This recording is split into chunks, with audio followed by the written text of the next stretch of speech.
Hello everyone, welcome to today's video. आज के video में हम डिस्कस करेंगे लर्निंग यानी अधिगम को। तो देखिए, लर्निंग के कॉन्सेप्ट और कैरेक्टरिस्टिक्स यहाँ पर देखेंगे। लर्निंग क्या है?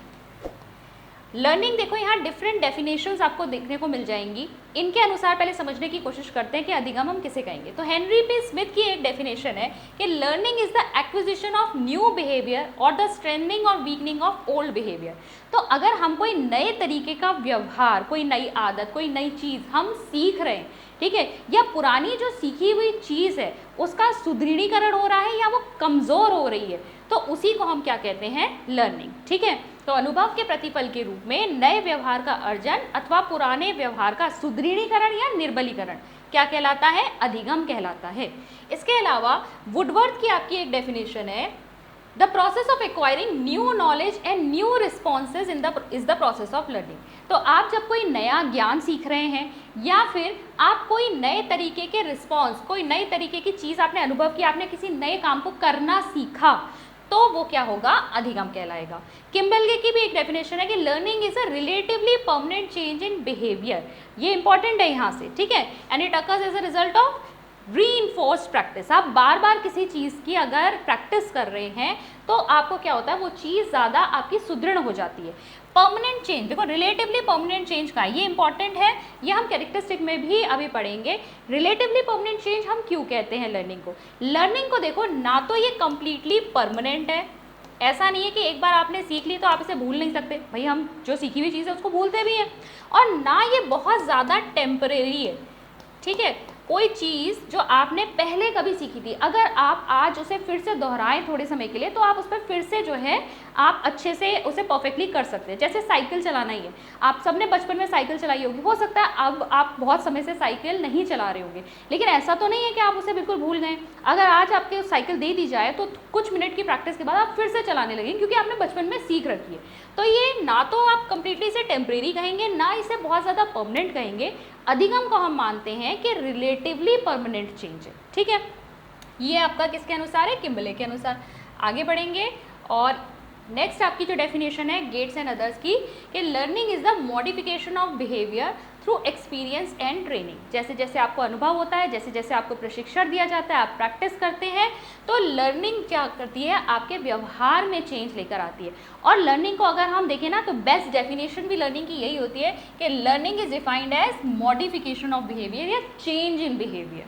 फिर देखिए, स्किनर के according learning is a process of progressive behaviour adaptation.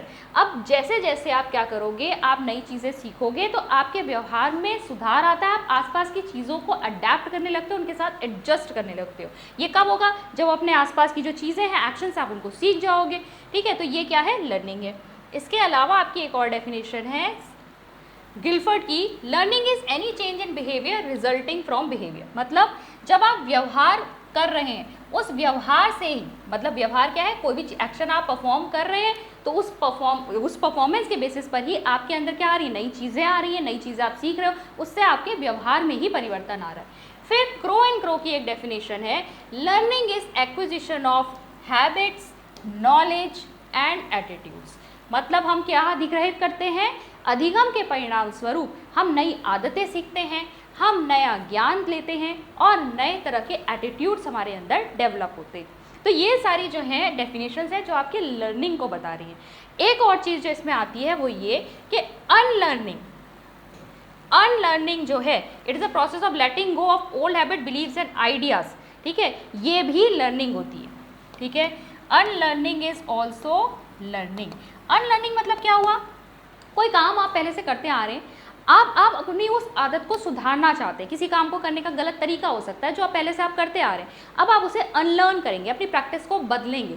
तो ये क्या है? आप ओल्ड हैबिट को छोड़ रहे हैं, या ओल्ड कोई आपका बिलीफ, कोई विश्वास था, कोई किसी चीज़ के प्रति आपका एक ओल्ड कॉन्सेप्ट बना हुआ था, उस कॉन्सेप्ट को अब आपने चेंज कर लिया, जो मॉडर्न समय में अलग हो चुका है। तो ये क्या है? ये अनलर्निंग है। पुरानी चीज़ों को आपने छोड़ दिया, अनलर्न कर दिया। भूलना नहीं है, ठीक है, अनलर्निंग का मतलब फॉरगेटिंग नहीं होता। फॉरगेटिंग तो हो गया, आपने जो सीखा था आप बिल्कुल भूल गए उसको, लेकिन यहाँ पर अनलर्निंग जो हो रही है वो हम जानबूझ के अपनी पुरानी किसी गलत आदत, किसी गलत विश्वास को चेंज कर रहे हैं। This is unlearning. ठीक है, अनलर्निंग भी एक तरह की क्या है? लर्निंग है। नेक्स्ट है हमारा कैरेक्टरिस्टिक्स ऑफ लर्निंग। अब हम सीखने की विशेषताएं देखेंगे। तो देखिए सबसे पहला आपका क्या आ रहा है, जैसे कि मैंने कहा था learning is change in behaviour. तो इस पर अगर आपका एमसीक्यू भी आता है ना, व्हाट इज लर्निंग, लर्निंग क्या है, एक्विजिशन ऑफ हैबिट है, एक्विजिशन ऑफ नॉलेज है, एक्विजिशन ऑफ एटीट्यूड है, या चेंज इन बिहेवियर है। तो बेस्ट आंसर आपका चेंज इन बिहेवियर है। लर्निंग के परिणाम स्वरूप हम क्या देखते हैं, चेंज इन बिहेवियर देखते हैं, क्योंकि आपको कोई व्यक्ति सीख पाया है या नहीं सीख पाया वो कैसे नजर आएगा, उसके व्यवहार में ही नजर आया था।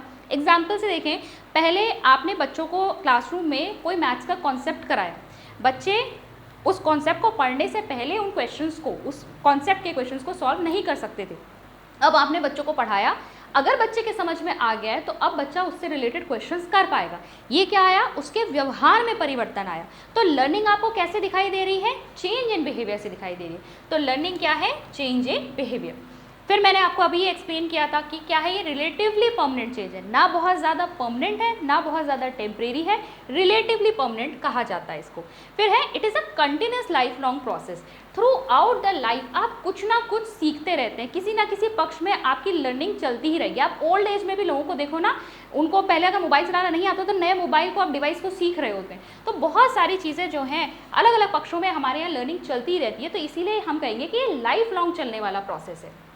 फिर देखिए ये यूनिवर्सल प्रोसेस है। हम इसे यूनिवर्सल प्रोसेस क्यों कह रहे हैं, यूनिवर्सल कहने का मतलब है लर्निंग हमें हर स्पीशी में दिखाई देती है। हम सिर्फ ह्यूमन बीइंग की बात नहीं कर रहे, हर स्पीशी जो है अपनी अपनी कैपेबिलिटीज़ के अकॉर्डिंग चीज़ों को सीखती है। अगर अब एक मंकी की बात करें तो उसका काम क्या है, भाई उसे फलों के लिए पेड़ों पे चढ़ना है, तो वो वही सीखेगा अपनी टेल की सहायता से कैसे मुझे पेड़ों के ऊपर एक पेड़ से दूसरे पेड़ छलांग लगानी, कैसे उस पर चढ़ना है। तो एक कैट है, कैसे देखेगी भाई उसे माउस को कैसे हंट करना है, या जंगल में जो शेर है वो क्या देखेगा मुझे कैसे हंटिंग करनी है, कैसे शिकार करना है। और वो इस तरीके से चीज़ों को सीखते हैं। सीखना जो है एक यूनिवर्सल प्रोसेस है, हर स्पीशी के लिए जो भी उसकी कैपेबिलिटीज़ के अकॉर्डिंग रिक्वायर्ड है वो उसके अकॉर्डिंग लर्निंग करेगा। फिर देखिए it is purposive and goal directed. क्या है ये गोल डायरेक्टेड है, यानी लक्ष्य निर्देशित है। हमेशा जो लर्निंग होती है किसी ना किसी उद्देश्य के लिए होती है। आपके सामने कोई गोल होगा जिसे प्राप्त करने के लिए ही आप चीज़ों को सीखेंगे। चाहे आप गलत चीज़ भी सीख रहे हैं ना, तो आप क्या करोगे, हमेशा आपके सामने कोई गोल होगा। टीचिंग में अगर हम देखें तो टीचिंग में आपके सामने जब टीचर जो भी कॉन्सेप्ट पढ़ाना होता है उसके लिए वो सबसे पहले क्या निर्धारित करती है, ऑब्जेक्टिव्स, उद्देश्य। ठीक है, आपने बीएड के दौरान भी किया होगा, सबसे पहले आप लेसन पढ़ाने से पहले लेसन प्लान में क्या लिखते हो, इस लेसन को पढ़ाने के उद्देश्य क्या है। ठीक है, ऑब्जेक्टिव्स, फिर आपके जनरल ऑब्जेक्टिव, स्पेसिफिक ऑब्जेक्टिव्स होते हैं ना, तो ये आपके ऑब्जेक्टिव जो हैं हमेशा डिफाइंड होने चाहिए जिसके तरफ आपकी लर्निंग होगी। अब मैंने गलत आदतों की जो बात की, जैसे अगर बच्चे किसी एडोलसेंट एज में जैसे ड्रग्स देना भी सीख जाते हैं या कोई गलत आदत सीख रहे हैं, तो वहाँ भी उद्देश्य है, वो क्या सोच रहे हैं कि इससे हमें आनंद प्राप्त होगा। वो गलत है, लेकिन फिर भी हमेशा जो लर्निंग होती है वो किसी ना किसी उद्देश्य के लिए होती है। फिर देखिए it involves reconstruction of experiences. पहले से आप कोई काम करते हुए आ रहे थे, अगर मान लो उसे करने का कोई गलत तरीका आपको पता था आपको, या फिर मान लीजिए कोई मैथ्स का सम ले लीजिए, आपको बहुत लॉन्ग मेथड पता था, किसी ने आपको शॉर्ट ट्रिक बताई, अब आप उसे शॉर्ट ट्रिक से इजीली कर सकते हैं। तो आपने क्या किया यहाँ पर, आपने अपने अनुभवों में चेंज किया, पुनर्संरचना की उसकी। ठीक है, पुनर्निर्माण किया। तो रिकंस्ट्रक्शन ऑफ एक्सपीरियंस इसके अंदर इंक्लूडेड होता है। It is a product of activity and environment. आपके आसपास जो एनवायरनमेंट है, ठीक है, जो पर्यावरण है, उसमें जो भी परिस्थितियां आपके सामने आ रही है, आप उसके ऊपर एक्शन लेते हो, कोई एक्टिविटी करते हो, उसी से आपकी लर्निंग होती है। तो लर्निंग क्या है, ये प्रोडक्ट है एक्टिविटी का, एनवायरनमेंट का। आपके सामने कोई प्रॉब्लम है लेकिन आप अगर उसका सोल्यूशन निकालना ही नहीं चाहते, एक्ट करना ही नहीं चाहते, तो आपकी लर्निंग कैसे होगी। लर्निंग तभी होगी जब आप एक्टिव होंगे। फिर है it is transferable from one situation to other situation. तो ट्रांसफर ऑफ लर्निंग भी हमारा जो है ना एक टॉपिक है, ट्रांसफर ऑफ लर्निंग। यहाँ पर मैं आपको एक बेसिक बता देती हूँ। आपकी 3 तरह की ट्रांसफर ऑफ लर्निंग होती है अगर हम बेसिकली देखें तो। पहला होता है आपका पॉजिटिव ट्रांसफ़र, दूसरा होता है आपका नेगेटिव ट्रांसफ़र, और तीसरा होता है आपका ज़ीरो ट्रांसफ़र। ठीक है, पॉजिटिव ट्रांसफ़र में हम क्या देखेंगे, अगर एक सिचुएशन में सीखी हुई चीज़ आपको दूसरी सिचुएशन में सीखने में हेल्प कर रही है तो ये पॉजिटिव ट्रांसफ़र है। जैसे एक सिचुएशन ले लेते हैं कि आपको साइकिल चलाना आता है और अब आप स्कूटी चलाने की कोशिश कर रहे हैं, तो साइकिल चलाना आना आपको स्कूटी सीखने में हेल्प करेगा क्योंकि आपको 2 व्हीलर पे बैलेंस करना आता है। This is your positive transfer of learning. Negative transfer of learning कब होता है, जब एक सिचुएशन में सीखी हुई चीज़ आपको दूसरी चीज़ को सीखने में क्या करती है, हिंड्रेंस क्रिएट करती है, मतलब कि वहाँ पर बाधा उत्पन्न कर रही है आपके लिए, तो ये क्या हो जाएगा, नेगेटिव ट्रांसफर। जैसे आपको साइकिल चलानी आती है, स्कूटी चलानी आती है, अब आप गाड़ी चलाना सीख रहे हो, तो जब कार चलाना सीखोगे तो वहाँ पर क्या है, आपके जो कंट्रोल्स हैं वो एकदम डिफरेंट है। स्कूटी में आपको सब कुछ क्या करना है, हैंडल से कंट्रोल करना है, पैर में बहुत सारी कम चीज़ें हैं आपकी, यहाँ पर सब चीज़ें क्या है, हाथ से ही मैनेज करनी है। जबकि वहाँ कार में आप देखोगे एक्सीलरेटर, ब्रेक, क्लच वगैरह यहाँ नीचे, मैनुअल कार की अगर हम बात करें, फिर स्टीयरिंग से आपको सिर्फ डायरेक्शन देना है, बाकी बहुत सारी चीज़ें आपको पैर से भी कंट्रोल करनी है, यहाँ हाथ से आपको गियर भी चेंज करना है, जो स्कूटी में अवेलेबल नहीं होता है। तो यहाँ पर नेगेटिव ट्रांसफर है, जिसको स्कूटी चलानी आती थी लेकिन अब वो कार चलाना सीख रहा है, उसको डिफिकल्टी हो रही है, तो ये नेगेटिव ट्रांसफर हो गया। जीरो ट्रांसफर कब होता है, जब ए सिचुएशन और बी सिचुएशन में कोई रिलेशनशिप नहीं होता, ना ए सिचुएशन में सीखी हुई चीज़ बी को हेल्प कर रही है और ना ही वो कोई हिंड्रेंस क्रिएट कर रही है, तो ये जीरो ट्रांसफर हो गया। जैसे आप कुकिंग जानते हैं और आप फुटबॉल खेलते हैं, तो कुकिंग जानने से फुटबॉल खेलने में कोई आपको ऐसा ना हेल्प मिल रही है, ना ही कोई हिंड्रेंस क्रिएट हो रहा है, तो जीरो ट्रांसफर हो गया। ठीक है, नेक्स्ट है आपका not necessarily imply improvement.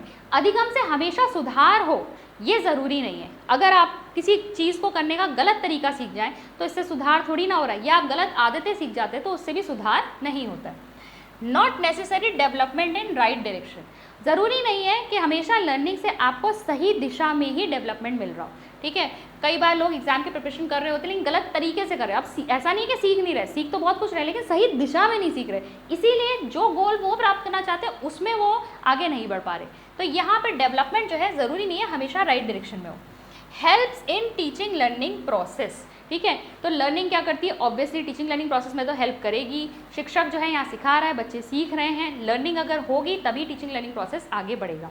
Helps in balance development of personality. बहुत सारी चीज़ें जो हैं यहाँ पर बच्चे अधिगम के दौरान सीखते हैं, जब चीज़ें लर्न करते हैं, ज्ञान अर्जित कर रहे हैं, एटीट्यूड, किसी चीज़ को कार्य को करने का सही तरीका, तो ये सारी चीज़ें ओवरऑल उनकी पर्सनैलिटी को इम्प्रूव करती हैं, तो ये बैलेंस पर्सनैलिटी में हेल्प करता है। फिर है आपका हेल्प्स इन प्रॉपर एडजस्टमेंट। ठीक है, अपने आसपास जो आपकी परिस्थितियां हैं उनके साथ आप क्या करते हो, एडजस्ट करते हो। वो तभी कर पाओगे जब आप सीख कर उन प्रॉब्लम्स का सोल्यूशन निकाल पाओगे, या पहले से ही अगर आपको आता है तो उनके बेसिस पे आप एक्ट कर पाओगे, तभी जो है आप एडजस्ट कर पाओगे। तो ये तो है आपका लर्निंग की डेफिनेशन हमने देखी, लर्निंग की कैरेक्टरिस्टिक्स को हमने समझा। अब हम देखते हैं कि ऐसे कौन कौन से कारक हैं जो लर्निंग को प्रभावित करते हैं। तो देखो, लर्निंग को प्रभावित करने वाले जो कारक हैं वो अलग अलग आपकी कैटेगरीज में हैं। जैसे सबसे पहले हम देखेंगे कि the factors that are associated with learner. जो अधिगम करता है, सीखने वाले यानी कि बच्चे, जो स्टूडेंट्स हैं, लर्नर से जुड़े हुए कौन कौन से फैक्टर्स हैं जो लर्निंग को प्रभावित करते हैं। तो सबसे पहले आ रहा है इसमें लर्नर की फिजिकल और मेंटल हेल्थ। ठीक है, उसका शारीरिक और मानसिक स्वास्थ्य कैसा है। भाई अगर शारीरिक रूप से वो स्वस्थ नहीं होगा, जल्दी थकता होगा या वो बीमार होगा, तो उसका सीखने में मन ही नहीं लगेगा, वो सीखेगा ही नहीं। क्लासरूम में अगर बच्चा बैठा हुआ है, अगर वो बीमार है, तो ऑब्वियसली टीचर क्या कह रही है उस पर उसका ध्यान कहाँ जाएगा। तो मेंटली हेल्दी होना, फिजिकली हेल्दी होना बहुत ज़रूरी है लर्नर के लिए, तभी लर्निंग प्रॉपर हो पाएगी। फिर बेसिक पोटेंशियल ऑफ लर्नर।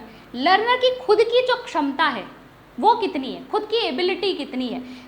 कुछ बच्चे जो होते हैं बहुत एबल होते हैं किसी एक पर्टिकुलर फील्ड में, तो वो जैसे स्पोर्ट्स में अगर कोई बहुत ज़्यादा अच्छा है किसी पर्टिकुलर स्पोर्ट में, तो वो ऑब्वियसली उसमें अच्छा करके दिखाएगा। किसी एक बच्चे के अगर हम देखेंगे तो उसे उस स्पोर्ट में ना तो इंटरेस्ट है ना ही उसकी पोटेंशियलिटी है, वो आर्ट्स वगैरह में ज़्यादा अच्छा करना चाहता है, वो ड्राइंग करना चाहता है, तो ऑब्वियसली हम उस फील्ड में ज़्यादा अच्छा कर पाएंगे जिसमें हमारा पोटेंशियल है, जिसमें हमारी एबिलिटी, जिसमें हमारी क्षमता है। फिर है learners innate abilities and capacities for learning a thing. तो अंदर से हमारे अंदर जो है कितनी एक चीज़ को इन्नेट एबिलिटी यानी आंतरिक रूप से हमारे अंदर क्षमता कितनी है किसी पर्टिकुलर चीज़ को सीखने की। ठीक है, तभी हम उस चीज़ को सीख पाएंगे। फिर है general intelligence and specific knowledge, understanding and skills related to a particular learning area. एक पर्टिकुलर अधिगम क्षेत्र से जुड़ी हुई हमारे पास सामान्य बुद्धि है या नहीं, उसकी विशिष्ट ज्ञान, उसमें जो रिलेटेड चीज़ें यूज़ हो रही हैं या जो विशिष्ट ज्ञान हमें एक पर्टिकुलर एरिया से रिलेटेड चाहिए वो हमें आता है या नहीं, हम उसकी अंडरस्टैंडिंग रखते हैं या नहीं, या हमारे अंदर उसे देखने के स्किल्स हैं या नहीं, उससे जुड़े हुए कौशल हैं या नहीं। भाई सब एस्ट्रोनॉट तो नहीं बन जाते ना, किसी को उस वाले फील्ड में अगर इंटरेस्ट होगा, वहाँ से रिलेटेड जो नॉलेज है वो बार बार लेता होगा, उसे सीखने की क्षमता होगी, उससे काम करने के एज एन एस्ट्रोनॉट काम करने के स्किल्स उसके अंदर होंगे, तभी वो उस क्षेत्र में अच्छा कर पाएगा।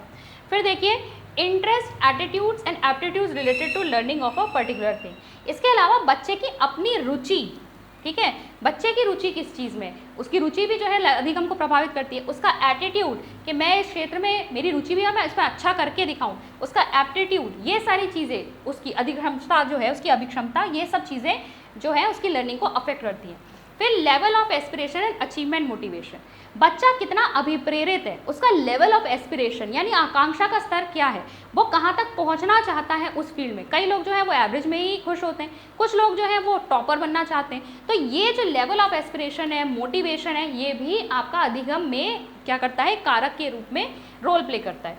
गोल्स ऑफ लाइफ, जीवन में आपका लक्ष्य क्या है, कहाँ तक आप पहुँचना चाहते हैं, ये भी आपके अधिगम के स्तर को जो है डिफाइन करेगा। फिर है आपका रेडीनेस एंड विल पावर, आप तत्पर कितने। लर्निंग में हम कहते हैं आप तब तक बच्चे को कुछ नहीं सिखा सकते जब तक वो खुद से तैयार नहीं है सीखने के लिए। अगर बच्चा रेडी नहीं है सीखने के लिए तो आप उसे सिखा ही नहीं पाओगे। तो बच्चे का रेडी होना बहुत ज़रूरी है, बच्चा खुद से कितना तत्पर है, कितनी उस पर विल पावर है किसी चीज़ को सीखने की। तो ये आपके हिंदी में भी लिखे हुए हैं, आप चेक कर सकते हैं। नेक्स्ट देखेंगे, नेक्स्ट जो है हमारे वो है factors associated with type of learning experiences, सीखने के अनुभव के प्रकार से जुड़े हुए कारक। ठीक है, तो अब किस तरह की मतलब जो सीखने की प्रकृति है, हम क्या क्या अधिगम अनुभव दे रहे हैं, उससे रिलेटेड जो कारक है वो भी अफेक्ट करते हैं। जैसे कि अभी जो आप लर्निंग एक्सपीरियंस दे रहे हैं, अधिगम अनुभव दे रहे हैं, वो कैसा है, फॉर्मल है, इनफॉर्मल है, इंसिडेंटल है, वेल प्लान्ड है, डायरेक्ट है, इनडायरेक्ट है। इसको थोड़ा सा समझ लेते हैं। भाई फॉर्मल का मतलब क्या होता है, औपचारिक। जैसे हम स्कूल कॉलेज में बैठकर पढ़ते हैं, वहाँ पर सारी चीज़ें क्या होती हैं, फिक्स्ड होती है, हमारा टाइम टेबल फिक्स्ड है, सिलेबस फिक्स्ड है, किस समय पे हमारे एग्जाम होंगे फिक्स है, जो बच्चे वहाँ पर पर्टिकुलर क्लास में एनरोल हो रहे हैं उनकी एज फिक्स है, एडमिशन वगैरह की डेट फिक्स होती है, एक साल में आपको करिकुलम खत्म करना होता है, सारी चीज़ें वहाँ पर क्या होती हैं, प्रॉपर तरीके से डिफाइंड होती है। ये होता है फॉर्मल। इनफॉर्मल क्या होता है, घर में आप किसी से भी कुछ भी सीख रहे हैं, आप अपनी मम्मी से कुकिंग सीख रहे हैं या अपने बड़े भाई से साइकिल चलाना सीख रहे हैं, कोई गेमिंग सीख रहे हैं, कुछ भी चीज़ें इस तरह की है, वो इनफॉर्मल, यहाँ कुछ भी फिक्स नहीं होता। तीसरा एक और होता है, मैं आपको बता देती हूँ, नॉन फॉर्मल। ठीक है, नॉन फॉर्मल होता है जिसे हम कहते हैं निरौपचारिक। निरौपचारिक ये क्या होता है, यहाँ पर चीज़ें फिक्स हैं लेकिन थोड़ी बहुत फ्लेक्सिबिलिटी है। जैसे कि आप ओपन यूनिवर्सिटीज़ और ओपन स्कूल्स की बात कर सकते हैं। ठीक है, अगर हम ओपन स्कूल्स और ओपन यूनिवर्सिटीज़ की बात करें तो यहाँ पर एज का ऐसा कोई फिक्स बैरियर नहीं है, यहाँ पर ज़रूरी नहीं है कि एज फिक्स हो। यहाँ पर आप कोई भी सब्जेक्ट्स ले सकते हैं, ओपन यूनिवर्सिटीज़ में आप जाएंगे, आप अपने मन के सब्जेक्ट को सिलेक्ट कर सकते हैं। इसके अलावा यहाँ पर आपको रेगुलर क्लासेस अटेंड नहीं करनी पड़ती, कोई ऐसा टाइम टेबल नहीं है कि भाई आपको इतने से इतने समय तक बैठना पड़ेगा, कोई यूनिफॉर्म नहीं है। तो ये सारी चीज़ें जो है यहाँ पर फ्लेक्सिबिलिटी आपको मिल जाती है, लचीलापन है यहाँ पर, तो ये हो जाता है आपका नॉन फॉर्मल। फिर होती है incidental and well planned. Incidental मतलब आकस्मिक, अभी आपके सामने कोई सिचुएशन अराइज हुई, आपने कोई काम को करना सीखा, तो ये क्या हो गया, आकस्मिक, अचानक आपके सामने कोई चीज़ आ गई।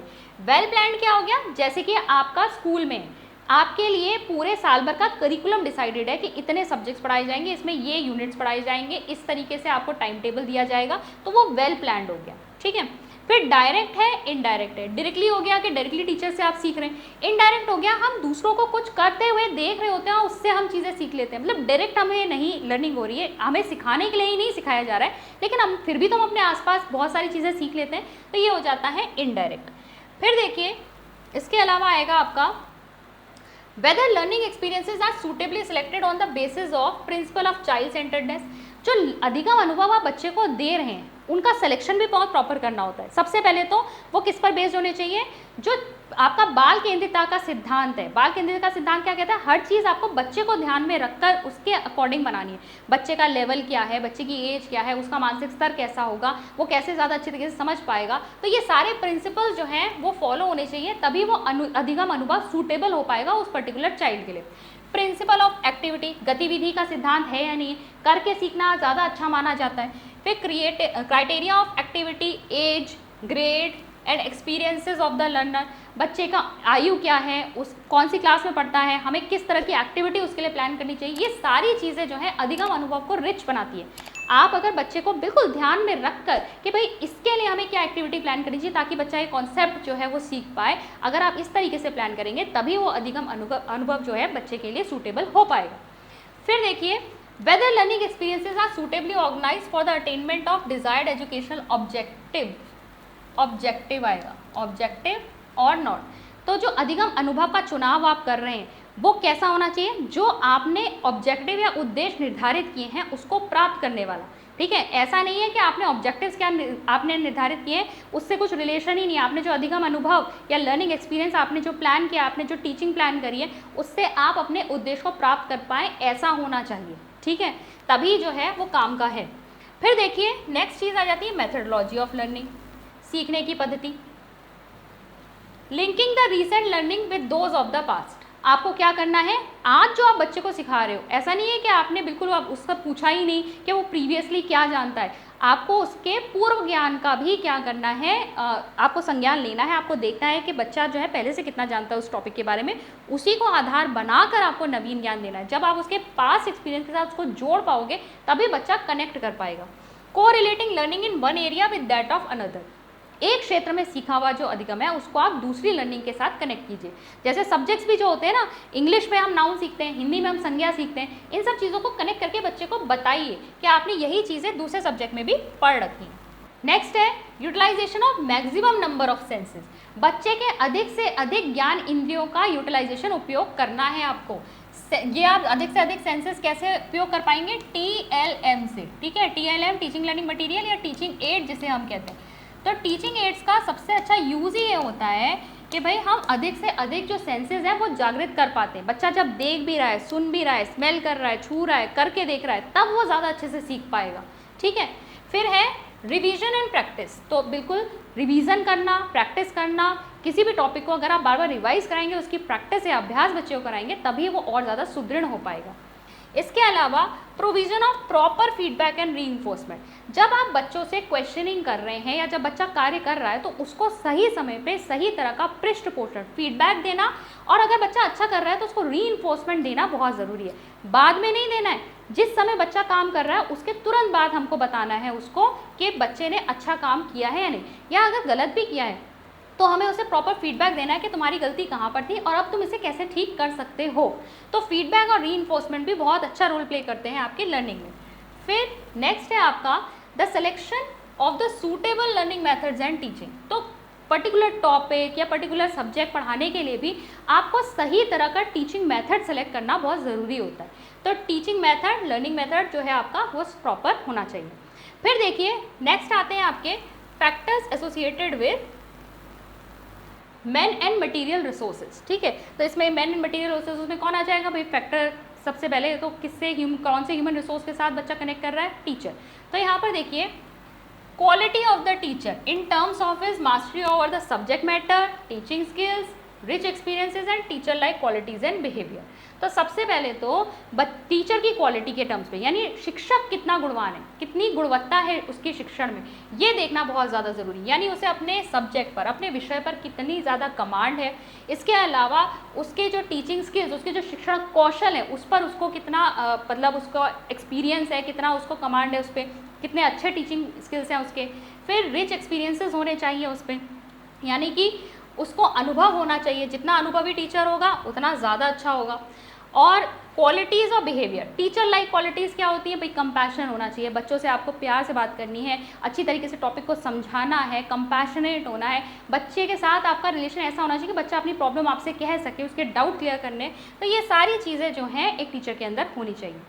फिर नेक्स्ट है आपका socio economic, socio emotional climate such as teacher pupil relationship, pupil pupil relationship and school staff relationship.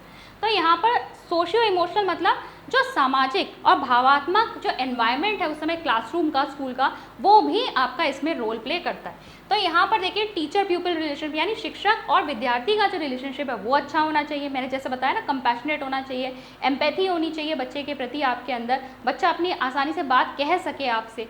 Pupil pupil relationship, बच्चों का आपस में भी रिलेशनशिप अच्छा होना चाहिए, बहुत ज़्यादा जेलसी या कॉम्पिटिशन की भावना नहीं होनी चाहिए, अच्छी हेल्दी जो कॉम्पिटिटिव भावना है वो होनी चाहिए, कोऑपरेटिव होना चाहिए, साथ में मिलकर काम करें।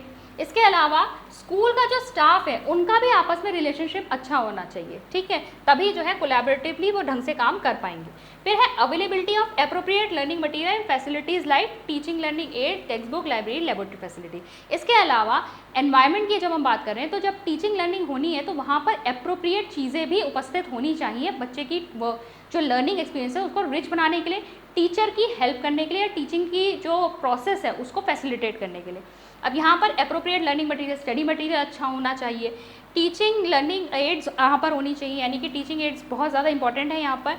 टेक्स्ट बुक्स होनी चाहिए, लाइब्रेरीज होनी चाहिए, लेबोरेटरी की फैसिलिटीज़ होनी चाहिए, ताकि बच्चा जो है एक्टिविटी करके चीज़ों को सीख पाए। फिर देखिए proper conducive environment and learning situations. अब प्रॉपर कंड्यूसिव एनवायरनमेंट ऐसा एनवायरनमेंट जहाँ पर बच्चा जो है पढ़ने के लिए जो है उसका मन करे। ऐसा एनवायरनमेंट नहीं बनाना है जहाँ डिस्ट्रैक्शंस हो रहे हैं, बहुत ज़्यादा आवाज़ें हो रही हैं, शोर हो रहा है, बच्चा जो है उसका ध्यान ही नहीं लग रहा। तो कंड्यूसिव एनवायरनमेंट के लिए क्या क्या चीज़ें ज़रूरी है भाई? सिटिंग अरेंजमेंट अच्छा होना चाहिए। अगर बच्चे की बैठने की जो व्यवस्था है वो ठीक से नहीं होगी तो बच्चा जो है इतनी देर तक बैठ नहीं पाएगा। टाइम टेबल जो देखिए आपको पता ही है 6-6 घंटे का अगर आपका स्कूल भी होता है तो वहाँ पर प्रॉपर टाइम पे बच्चे को बैठना है, तो बैठने के लिए वहाँ पर उचित व्यवस्था होनी चाहिए। अदरवाइज जो है बच्चा टायर्ड हो जाएगा जल्दी और फिर वो सीखेगा नहीं। फिर देखिए काम एंड पीसफुल एनवायरनमेंट होना चाहिए, जैसा कि मैंने कहा हल्ला उल्ला नहीं होना चाहिए, डिस्ट्रैक्शंस नहीं होने चाहिए।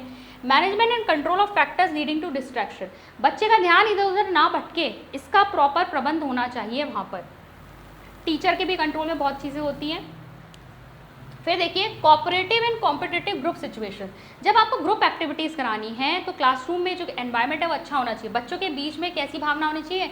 एक दूसरे के साथ समन्वय बिठाकर काम करने की आदत होनी चाहिए, ना कि कॉम्पिटिटिव भावना। कॉम्पिटिटिव भावना अगर होगी भी तो कैसी होगी? हेल्दी कॉम्पिटिशन होना चाहिए।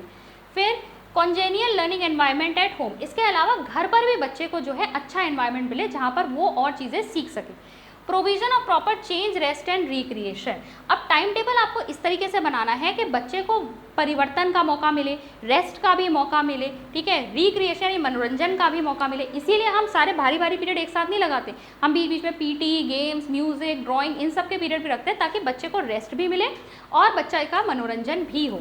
इसके अलावा provision of the opportunity for creativity and self expression, इसके अलावा बच्चे को आपको क्या देनी है? आपको वहाँ पर अवसर प्रदान करने हैं ताकि बच्चा अपनी रचनात्मकता को दिखा सके और अपने आप को अच्छी तरीके से अभिव्यक्त कर सके। बच्चे की जो इच्छाएं होती हैं या वो क्या कहना चाह रहा है उसको कभी भी दबाना नहीं चाहिए, सुनना चाहिए, बच्चे को अभिव्यक्त करने देना चाहिए। तभी हम समझ पाएंगे कि बच्चा जो है क्या कहना चाहता है और उसकी लर्निंग कैसे करनी है, उसका आगे डेवलपमेंट किस तरीके से करना है। तो ये हमने लर्निंग का बेसिक कॉन्सेप्ट समझा, हमने डेफिनेशंस देखी, कैरेक्टरिस्टिक्स देखी और साथ ही साथ हमने कारक देखे कौन कौन से जो हैं वो इसको अफेक्ट करते हैं। आज के वीडियो में बस इतना ही। आई होप आपको क्लियर हुआ होगा। मैं मिलती हूँ आपसे नेक्स्ट वीडियो में। Thank you.